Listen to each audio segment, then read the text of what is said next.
That's always an exciting start. Good morning. And now I'm going to share screens. As I am sharing screens, you are going to need pen and paper for this particular activity, to which some people don't believe me and they're like, oh, I have an iPad, I'll be fine. But you will need pen and paper. Ellen, I think you had mentioned that you were driving. I would advise not riding along while you are driving, but the process that we're going to go through are a series of prompts. And so it works a lot better if you can leave yourself notes. But again, if you're driving, I don't think that that is good risk management. So then you can just think about the prompts. Or those watching the recording, potentially make sure you have pen and paper. And you can always go back and do these prompts again, because that can also be helpful. So first, I do think that it's kind of important to mention that when we initially talked about doing this kind of safe zone training, I don't know that y'all had planned on spending 3 hours together around this particular topic, let alone while sheltering in place and in quarantine and through Pride Month, and somehow it is July, and I don't really see anything changing in the near future. So I just want to kind of name that, like, you have been a very nice part of my last 3 to 4 months. And I know this is our last one, but when we originally set up to do this, I had no idea that we would still be here and I would still be wearing this sweater. So here we are. So with that, as I stated in the first 2 modules with the Safe Zone program, I kicked and screamed about developing my own Safe Zone program. The language, the mail is coming, that's the dogs. The language of a Safe Zone program, I even find outrageously problematic, and we can have a lot of conversations about what it means to be safe, or even like they shifted, starting calling the program safer programs. All of this I find troubling, but I find it more troubling to do nothing. So the idea of finally creating a program was if I was going to be critiquing everybody's programs for not being intersectional enough, or in my language, kind of pandering to the upper class, highly educated, white, gay, and lesbian cisgender person who wanted to make sure that they weren't being a jerk. I needed to do something bigger and better. And by better, I mean meeting my own standards. So in our first webinar, just as kind of a reminder, we started at language, but not necessarily in definition, but in language of how we experience stereotypes and generalizations from the US, where dominant identities get centered in those very binary assumptions that are made, and what's considered an outlier and what's not considered an outlier. We went from there to the fun triangle that you may remember, where I take sex and gender that are almost always considered synonyms and rip them apart from one another so that we can really show how they're very different and oddly both socially constructed, but one is not accepted to talk about and one is what all assumptions are based on, except we also don't talk about it, which is why we collectively know when you put eyelashes on a car, it instantly makes the car a girl, even though it's a mechanical object, right? Like, but then sexual orientation, which is usually the entry point of a safe zone, I'm using air quotes, to talk about sexual orientation without understanding the generalizations and the stereotypes and what dominant identities are centered in this binary system and how sex and gender are different and all socially constructed. We can't even get to sexism and heterosexism, right? So what I feel that part 1 and part 2 have done is pull apart everything that I don't like about safe zone programs. Because what has made this actually a safer place to have a conversation is that it's not in alignment or centering dominant privileged identities as much as it's actually digging down into who and how each one of you are individually. Who and how are you with your own body? How do you police your own body? How do you police other people? Is that similar or different? How are you with your own gender roles, identity, perception, and expression? How does that play into spiritual, emotional, sexual, or romantic relationships with other people? And then collectively, how does that fit in with power dynamics that benefit from and or support existing stereotypes and generalizations that happen? Had I started at the beginning of this process with that question, it's harder to answer the question honestly because we haven't had the space of collectively kind of digging through that scaffolding. So as we come into kind of the landing place, the activity that we're going to do today is a process. It's called Messages I Learned.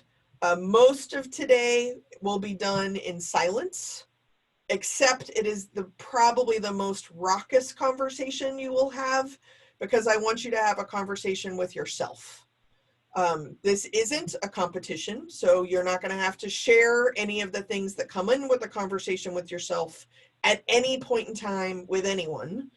And so what is funny is that in work mode, but also in your own reflective mode about everything that you have survived in your own life, you will still feel the need to edit. You'll still feel the need of like, did I do it right? Did I answer the prompt correctly? And I just want you to kind of name that when those things bubble up, I want you to be able to say like, oh, look, she was right. That thing is happening. And then stop doing it and then just go back to having a conversation with yourself. There is zero part of this that you will have to be sharing with anyone. And why I think that's so important to emphasize is that we often have a lived experience that we have not even been fully present to. So for some of us, as we move through these prompts, we are actually going to become present to our own life that other people may have been experiencing, but you may not have. So that's what I want to lead you through. We will open it up for conversation later, but I'm a trained professional. I promise we will pivot from the thing we're not talking about to the thing we are talking about in a very clear way. So that's kind of my setup for today. So again, you will need pen and paper. If you have questions along the way, or you're watching the recording, or you're watching it again to do it again, the same prompts work with other social identities. So I highly recommend kind of dipping back into this recording and just changing the lens. Today, we're going to talk primarily about sexuality or sexual orientation, sexual identity. But you can flip it out to gender, race, religion, politics, age, any other social identity, for you to engage in a raucous conversation with yourself about messages you have learned about whatever social identity lens you're choosing. If you have any questions along the way, text message 202-670-4262. Happy to help. To do ally and advocate work, which ultimately at the end of a safe zone, I'm using air quotes, we're trying to like prove ourselves as allies or get a new Girl Scout badge or something like that. And if you complete all 3 courses, there is a placard that you are welcome to print out and put into your office once we're allowed to go back there again. That'd be great. But what is important to understand, I believe, is that our lived experience is actually the common denominator of everyone we have ever interacted with and everyone we are about to interact with that we don't even know about. But if we haven't spent time to figure out what our lived experience is and the messages we have learned from our lived experience, we're not using the tool we always have with us. So as we move through the 4 prompts, the directions are to draw, which usually makes some kind of aspiring artist panic, but you are not going to have to fax this sheet of paper to anyone. So it can be pictures, it can be keywords, it can be memories, it can be your own answers from across any point in time in your life. It does not have to be in chronological order. But what I want you to do is I'm going to give you a prompt, and I want you to think about the notes that you're writing down, or if you're driving, thinking about them. But I want you to think about them as like breadcrumbs across different points in time in your life. Again, there are no wrong answers. There are only your answers, which I don't know, so I will not be grading this. To get started, you're going to take your sheet of paper and divide it into 4 quadrants. You can use a plus sign or an X. You don't need a ruler. It doesn't have to be perfect. You're going to number the 4 quadrants 1, 2, 3, and 4. I'll go through the prompts one at a time. You can always visit a past prompt if it makes you think of something. This isn't a test. But I'm just going to give you some time. I have a timer. And I'm going to mute myself so that you actually can be kind of alone with your own thoughts, which for some of you might be a little terrifying, and you're only going to have to do it 4 times. So along the way, I will also remind you to breathe. According to my shrink, it saves you a copay, and it works. I often talk about breathing without actually inhaling air. It's a first step. So as you go, feel free to breathe, think, reflect, and you're just leaving little breadcrumbs for your today self to how you got to your today self from across the messages you've learned about your life. Clarity? Questions, comments, anything? All right, I have 1 thumbs up. Moving ahead. Okay, so in the specific prompts, we'll do one at a time. I'll set a timer, I'll mute. You're going to have about 3-ish minutes per prompt. Depends, I'll keep an eye on things, and we'll go from there. So first prompt, we are going to use the social identity of sexuality, sexual identity, sexual orientation. So the first prompt, first quadrant, I want you to leave yourself some breadcrumbs about messages you have learned about your own sexual identity, your own sexual orientation. However it is you identify, doesn't matter. Could be heterosexual or straight, could be pansexual, bisexual, asexual, gay, lesbian, I don't know, whatever word you identify with. What are messages you have learned about your sense of sexuality, your sexual orientation? I'm going to set the timer and I'm going to mute myself. Good luck. Raucous conversation. That's the rule.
You're about halfway through.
Okay, so we're going to kind of pause on quadrant one.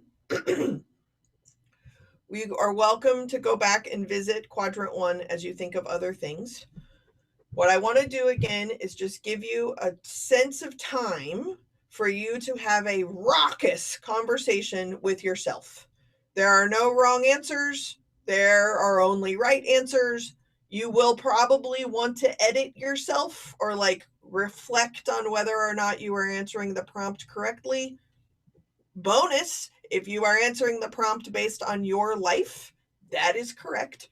And when those little voices show up, just say, oh, look, she's doing the thing that she said she was doing or whatever, and then stop doing it and just get back to reflecting. So, if quadrant one is messages that you've learned about your own identity, so in this case, we're talking about sexuality. So then, the Bacchus 1 will be throughout your life little breadcrumbs about things that you have learned about however it is you identify your own sense of sexual orientation or identity or sexuality. So we're going to move on to quadrant 2. So quadrant 2 is messages that you have learned about people other than yourself. So there's however you identify, fantastic. And then there's other people. So along your life, childhood, teenager, now, etc., whatever, doesn't matter. You don't have to go in chronological order. What are messages you have learned about people who have a sexual orientation or sexual identity different than your own? Anything goes. Feel free to write your reflections.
You're about halfway through this particular quadrant number 2. Messages I learned about people other than myself.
Okay, as you're finishing up quadrant 2, there's an interesting pattern that happens at this point. So if you need to still be writing, that's fine. But if not, I want you to just notice quadrant 2. No matter what social identity I pick, what's very fascinating, to shout out to the first webinar that we did together, we tend to default to an extreme binary, meaning quadrant 1 is however you identify. Quadrant 2 almost always immediately fills up with whatever is the extreme opposite of you. Depending on your cable package, there may not just be one extreme other than you, there might be two extreme other than yous. But those are going to show up in quadrant 2. Very rarely does the entire diaspora of possibilities show up in quadrant 2. So I just want you to notice what did show up for you.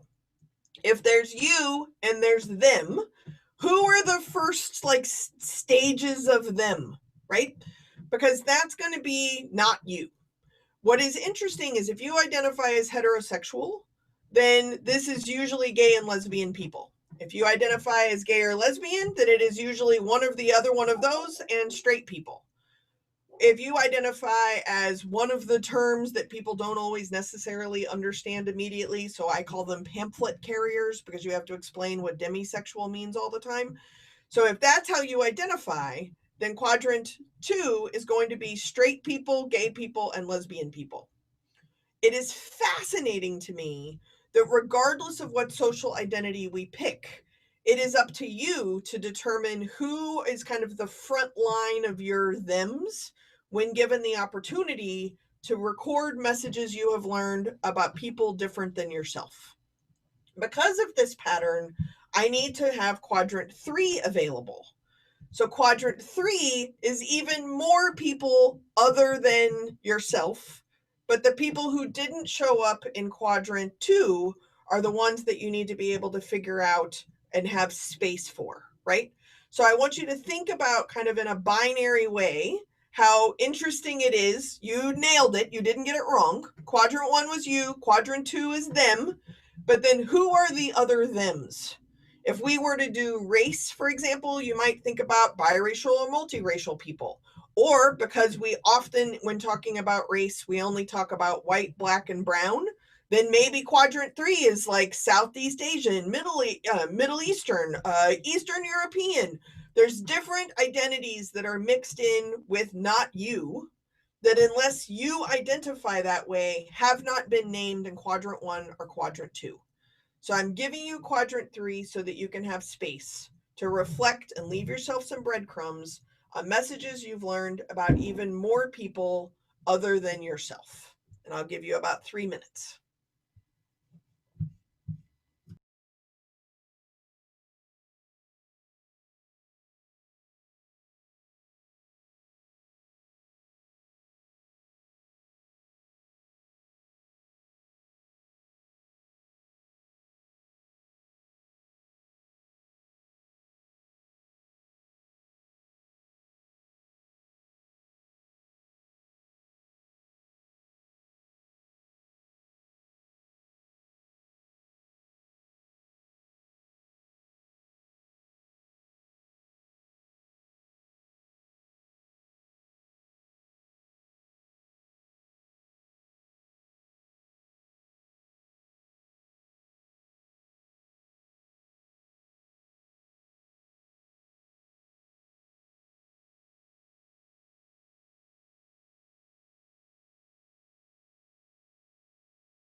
Just about halfway through.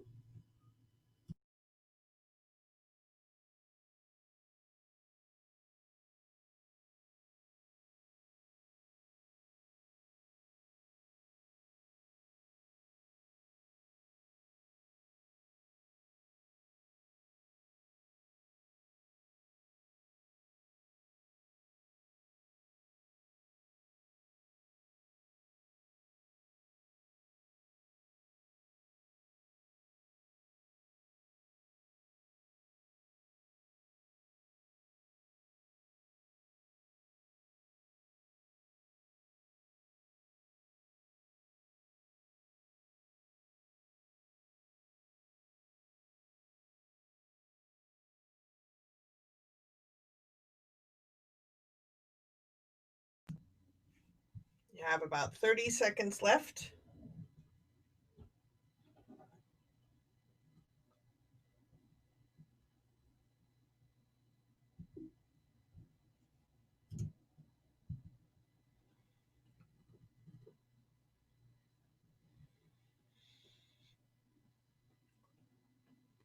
Save yourself a copay. Feel free to take a breath. Before we move to quadrant 4 may need to come with a little bit of vocabulary and some explanation. So I just want to invite us to breathe, because you've now reflected on yourself, other people, and yet even more other people. So as we move to quadrant 4, what I want us to do is to reflect on our own lives. Remember, you're having a raucous conversation with yourself. You don't have to share it with anybody else. But I want you to have a raucous conversation with yourself about messages that you have learned from a time where you colluded or participated in a silencing or marginalizing act. So first off, the immediate response for some people is, I never done nothing wrong ever. I'm perfect. I'm fabulous. Let me tell you about my uncle. I am sure your uncle is not someone I want to go on a road trip with. I also have an uncle. But that's not what I'm talking about. So this is not about comparing yourself to other people.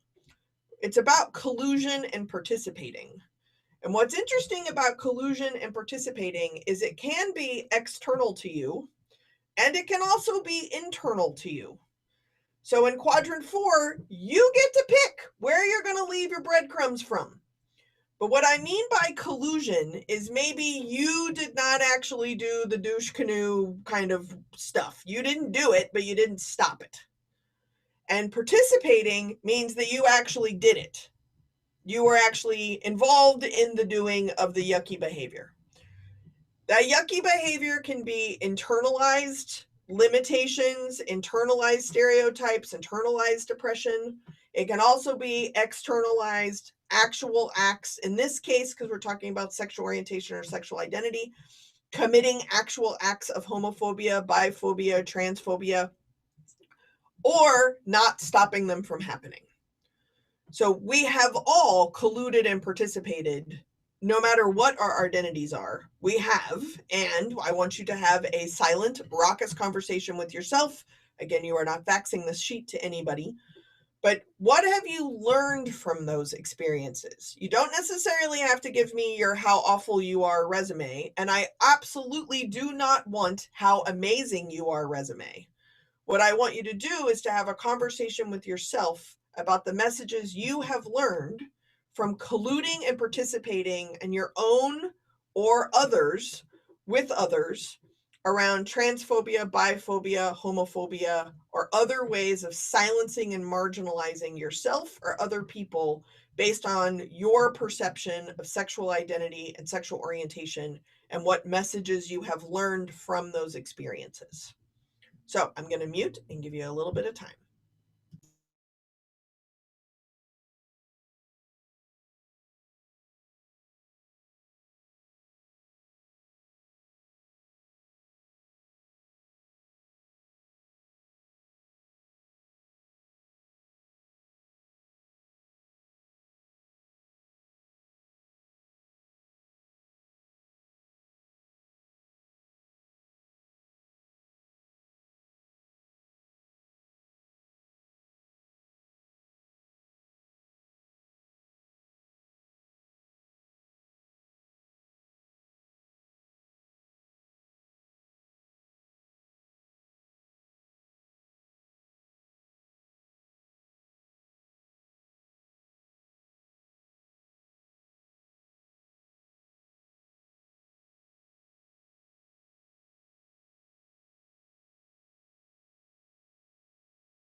You're about halfway through.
As you finish up, feel free to turn your sheet of paper over.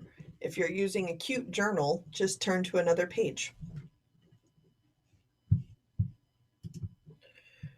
Now, I promise that you don't have to share anything that you don't want to. So physically, I need you to turn your sheet of paper over so that you are in a new space. And very quickly, what I want us to do is to reflect on how you doing right now. So how I do that is, one, save yourself a copay and take a breath. You should be able to hear this. Okay. Then remember, if you have any thoughts or comments, you're welcome to text message me at 202-670-4262. Especially if you're watching this again and doing a different social identity, feel free to message me. I'm in your pocket. But what I want you to do on your new sheet of paper is I want you to draw a big X or a plus. You're going to have 4 more quadrants. And I want you to record the top 2 as easy and hard. And before we move on to the bottom 2, what I want you to do is just take a minute and jot down what is easy and what is hard. Do I mean about this activity? Sure. Do I mean about these 3 webinars in a series? Sure. Do I mean these about your personal life or your professional life? Sure. Do I mean this about the world right now? Sure. This is a conversation for you. So I just want to give you some space to notice what immediately, when you see easy, what comes up for you? What is easy? When you see hard, what comes up for you? Just to have a little bit of time just to kind of jot down those differences that you may be feeling or experiencing right now.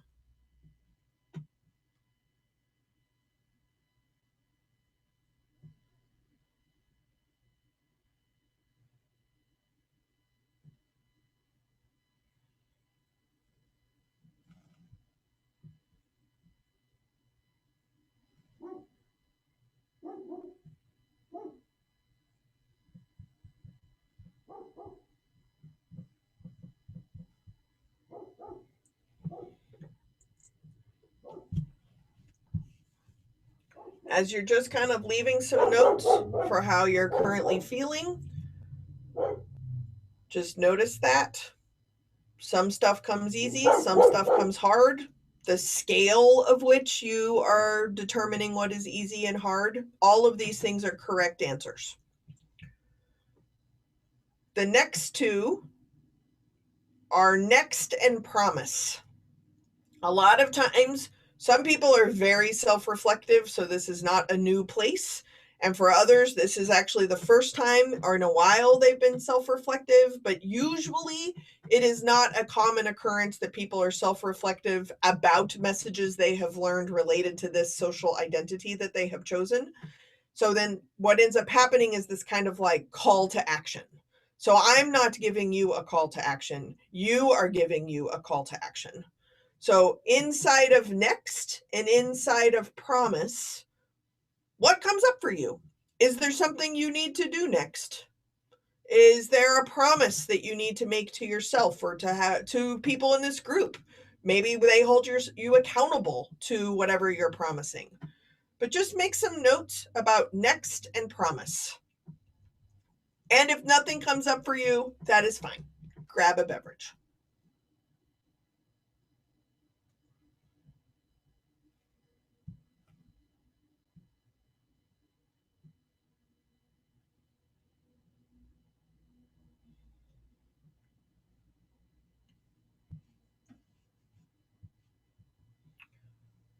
So you have easy, hard, next, and promise.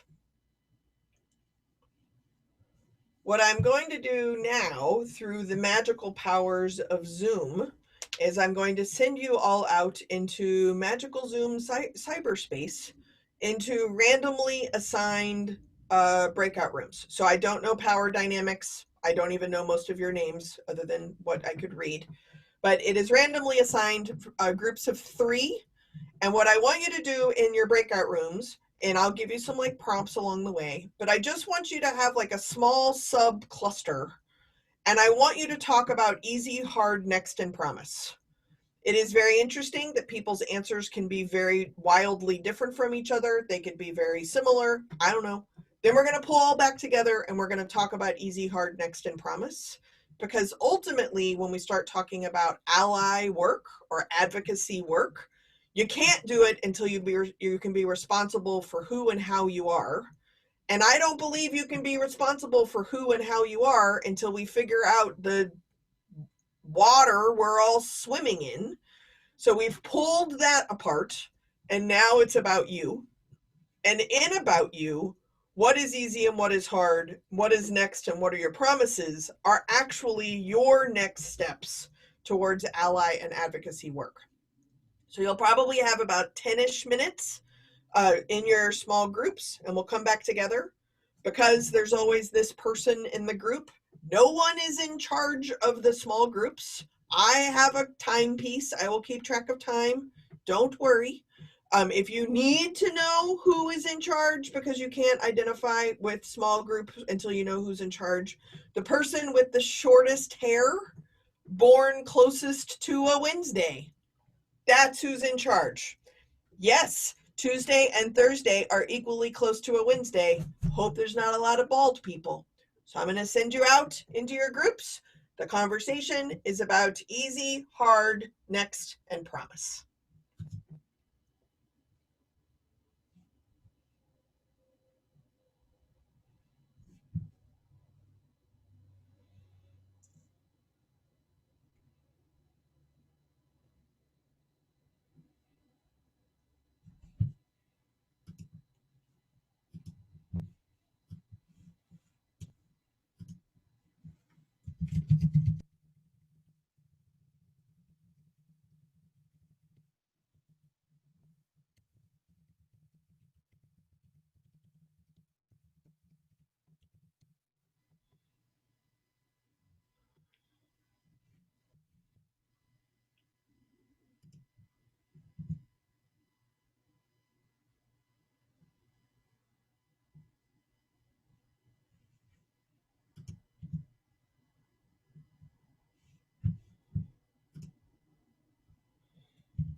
Hello, welcome back. Are any of you annoyed at me?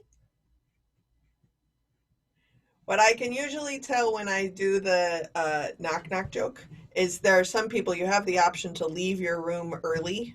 So then, when there's almost always, this did not happen this time for the record, there's almost always like that group that's like, yep, out of here. And then I'm like, oh, that group didn't go well. So then, if it's actually the full minute and people are like, I hate her, why we were having a conversation, welcome. That's how you know you're having an authentic conversation, is when you're like, why does she keep interrupting us? We were onto something. It's because you don't actually need an outside person to have an authentic conversation, but we don't believe that. And that's how I pay my mortgage. So it works out great. So just a reminder, breathing is free and it's something we evidently do regularly. So I invite you to do it again. But what I wanted to do in the time that we have left this morning, or at least my morning, is I want us to be able to understand that how we embarked on this journey together is the idea of being an ally or an advocate. And not to sound like the Wizard of Oz, but you had all the tools to begin with. And if you were interested in an ally or advocate kind of program, it's because you care about this. And that's actually the heavy lift part. So by already worrying or thinking about it or trying to figure out how to do better, you're already doing the hard part. But it's our messages that we have learned across our life that teach us that that's not good enough. That's not the hard work.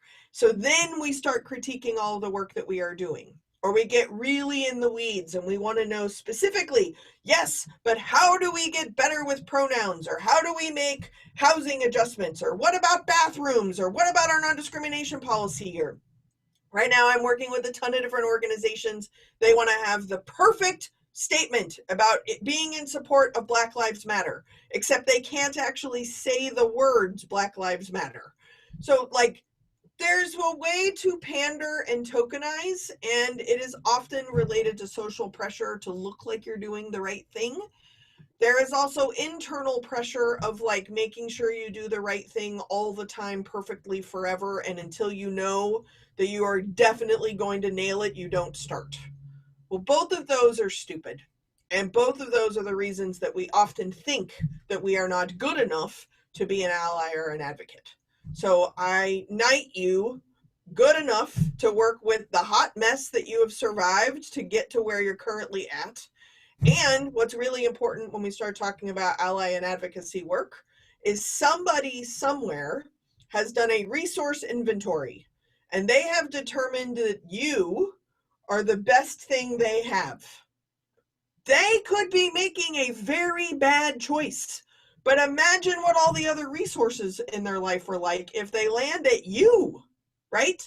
Instead of being like, no, no, no, no, back away, should not talk here, please check the Googles, don't come here. They've already checked the Googles. Now they're trying for something else. And in their world, you're the best option. So being an ally and an advocate is about taking advantage of being someone else's best option. And if you're someone else's best option, I believe you have the possibility of being responsible for how you got to be their best option. And ultimately, that's the humility that is required for ally and advocate work. The reason why I don't like the terminology safe space is because this isn't something, it's not something you arrive at and you are done. It's much more like dusting. And often what ends up happening is people's methodology of avoiding dusting is they just don't move anything, because as soon as you move something, then you notice the ring that is evidence of the dust. So no, that's actually not dusting either.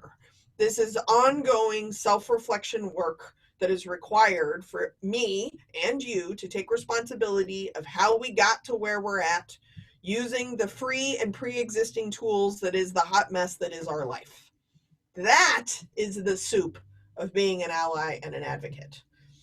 As you think about that, you may have more questions. So again, feel free to text 202-670-4262 anytime you want to.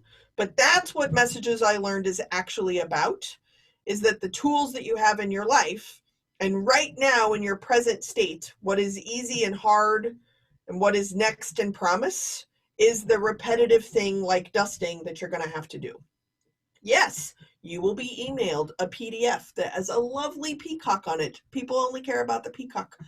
You are welcome to hang this on your front door. It has no meaning to anyone else, but it should have meaning to you.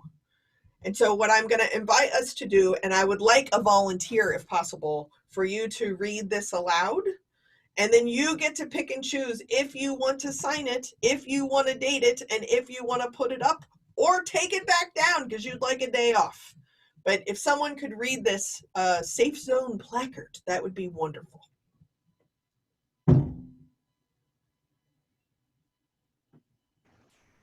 I am Safe Zone. By agreeing to display this placard, I promise to do the best I can with what I have to serve and support the LGBT and ally community. I may not know everything and make educated referrals, listen with an open mind and heart, and support those in need through compassion, empathy, and advocacy. Signed and dated. Excellent. Thank you very much, Ned. So what this means is that somebody's chosen you. And in the moment when you go, they have made a very bad choice, you're going to lean into their very bad choice and just shut up and listen. That's all you have to do. That's actually the hard part. It's much easier for us to think we can fix it. But sitting with someone that has chosen you in that moment takes humility. It's not about the ego of fixing the problem. It's the humility to realize you've been chosen. That is the truth of ally and advocacy work. We can talk about bathrooms and pronouns and adjustments and language and things like that, sure. But that's the distracting part, when the hard part really is just sitting with someone who's chosen you. So in the few minutes that we have left, I just want to open it up and see if there are thoughts or comments or things that came up in the easy, hard part, and see if there's anything that I can help with. How are you doing?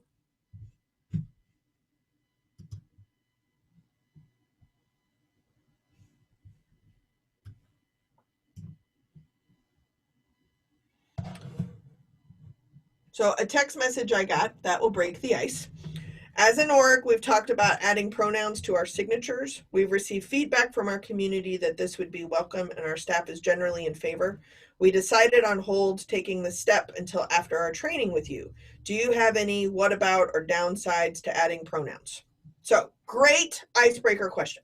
So first off, you are welcome to send me an email because I have them on mine if some people need to know like how I did that or what it means. I also include a little educational link. So if people are like, why is this there? Then they can click on it. Has anyone ever clicked on that? No, but it's there. So then people who ask the question now know that I know that some people might not know why it's there. Mission accomplished. They still didn't read nothing. But the best thing about specifically cisgender folks or people who pass inside of a gender binary system, adding your pronouns to your email signature or your door tags or your name tags or your business cards or your Zoom squares, right? You can also do it there. The best part is that most of the people who find it an awkward, weird thing to do, one, find it awkward and weird because it feels like a grammar pop quiz and they can't remember what a pronoun is. Or most people don't ask questions about their pronouns, so they don't know why they need to do it. That's what ally work is that you're doing something that you don't need to do because no one ever questions your pronouns, because somebody does have their pronouns questioned. So instead of it always being something that they're burdened with having to explain, or even worse, as a facilitator, you have everybody in a circle and they all just say their names until you get to somebody you can't tell, whatever that means, what their pronoun is, and then all of a sudden you make that person say their pronouns, but no one else has to.